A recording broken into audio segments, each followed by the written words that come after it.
எம்ஜிஆர் நடிகராக இருந்தார். அவர் சம்பாதிச்ச பணங்களை ஏழை எளியவர்களுக்கு கொடுத்தாரு.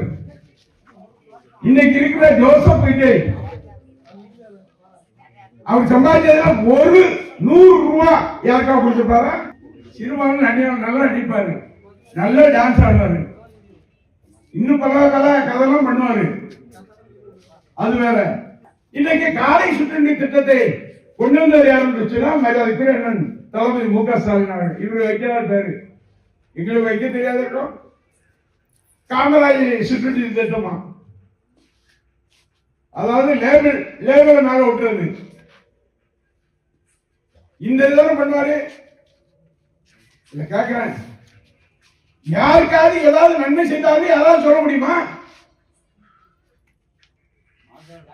நீங்க பாரதிய ஜனதாவுக்கு ஓட்டு போட்டிருக்கீங்க, நீங்க இந்துங்கிறதுல போட்டிருக்கீங்க. அவன் ஜோசப் விஜய் சொல்லி முட்டி போட்டு நடந்தாங்கிறதுக்காக இன்னைக்கு அவங்க எல்லாம் ஓட்டு போட்டிருக்காங்க. ஆனா நீங்களும் எவ்வளவு போட்டிருக்கீங்கன்னா, நீங்களும் ஒரு 180 ஓட்டு எங்க போட்டிருக்கீங்க. பிஜேபிக்கு 184, எங்களுக்கு 144. இப்படி எந்த வகையாவது எங்களுக்கு ஏதாவது செய்யணுங்கிற எண்ணம் உங்களுக்கு இருக்கா இல்லையா? எங்க தலைவர் உங்களுக்கு 1000 ரூபாய் கொடுத்தாரா இல்லையா? 2000 தரேன்னு சொன்னாரு, 2000 தரேன்னு சொன்னாரு, தர முடிஞ்சுச்சா?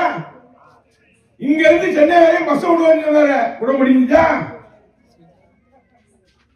இப்படி மக்களை ஏமாற்றுவது மட்டுமல்லாமல் மக்களுக்கு எதுவும் செய்யாமல் இன்னைக்கு அந்த மக்களை அவருக்கு ஓட்டு போட்டிருக்காருன்னா எவ்வளவு ஏமாற்றம் தமிழகத்தில் ஏமாற்றி இருக்கின்றார் என்பதை நான் இங்க எடுத்து சொல்ல கடமைப்படும். இந்த கோயில திருவிழா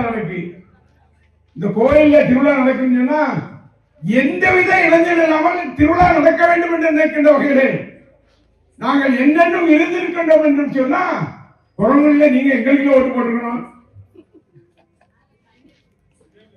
நீங்க பிஜேபி போட்டா பிஜேபி ஜெயிக்க போதா? என்ன இதுன்னே தெரியல. நாங்க உங்களை ஏமாத்திட்டோமா? அதான் கேட்கணும், நேர கேட்கணுங்கிறக்கா தான் வந்தோம்.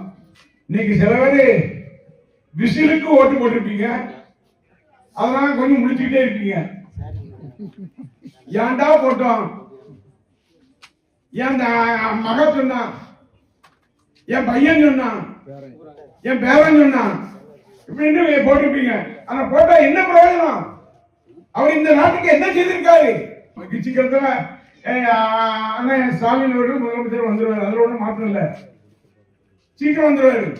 எங்களுக்கு இது இப்பதான் போனதுல ஏமாத்துறீங்க, இனிமே ஏமாத்தாம வருகிற காலத்தையாவது எங்களுக்கு உங்களுடைய ஆதரவை தர வேண்டும் என்ற வேண்டுகோளை வைக்கின்ற வகையில் வருகின்றது.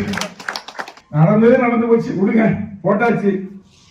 ஒரு ஓட்டை போட்டா நம்ம என்ன கிட்டா போகணும், ஓட்டு போட்டாச்சு. ஒரு ஓட்டை போட்டா இன்னும் கிட்டா போகணும் போட்டாச்சு. இனிமே அப்படி செய்யாதுங்க.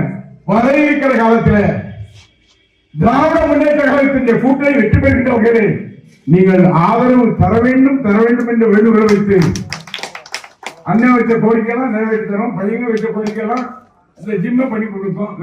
இந்த 1ஆம் நம்பர் பூத்துல எங்களை அடிச்சுட்டா நாங்க என்ன பண்ணுவோம்? 1ஆம் நம்பர் பூத்துல அது யான் சொந்தக்கார உள்ள பூத்துல எனக்கு அடி விழுந்துன்னா நான் என்ன பண்ணுவேன்னு கேட்க. அதனால எது நடந்தாலும் நடக்கட்டும், இனிமே எங்களை